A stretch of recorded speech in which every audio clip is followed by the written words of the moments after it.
weekend. Sees Michelle Franzen reporting. Wow.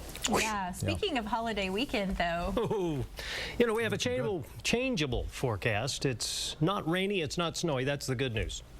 That is good news. Thank you. Take a look at this. We had our own marriage, and this is one of the most beautiful places to take pictures for a wedding, or maybe for wedding pictures, or for those pictures that go on the card that is sent out.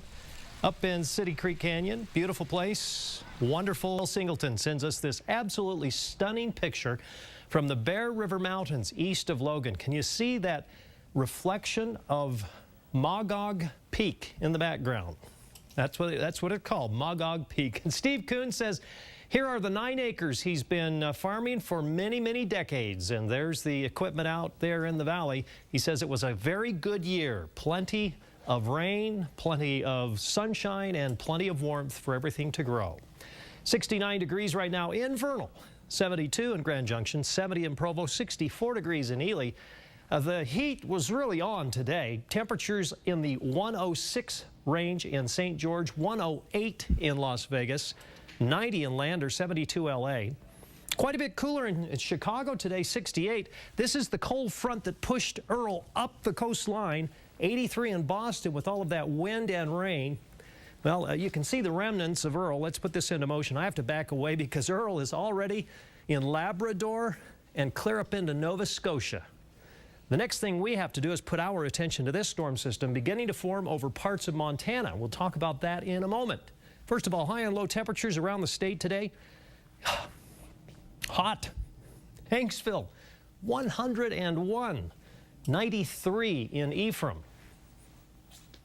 Montpelier, you saw the picture from Steve Coons in Montpelier of the burn area. That's up where Steve Coons reports a high of 87 and a low of 40. Had some wind this afternoon, he says.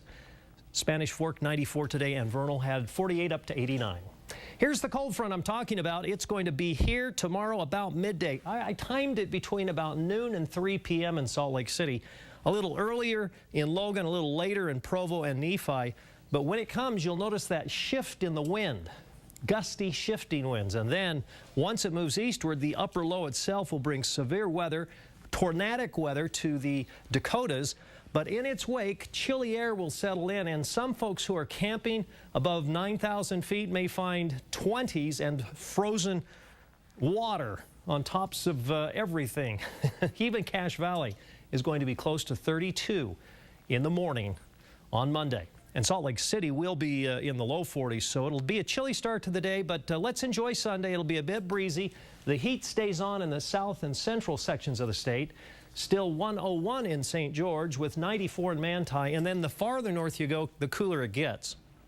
Monday, 93, 94, 93, and then another little storm kind of sneaks in here middle of the week.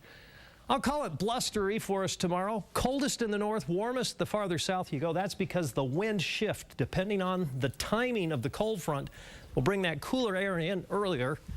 And then we drop big time. 43 in the morning on Monday, Labor Day, 69 in the afternoon. Still a very nice day. 80 on Tuesday, Wednesday, 85. And then there's that next little storm. We'll kind of watch it, see what happens Thursday and Friday. Right now I put 2 dark clouds on there. I may change my mind tomorrow. We'll see.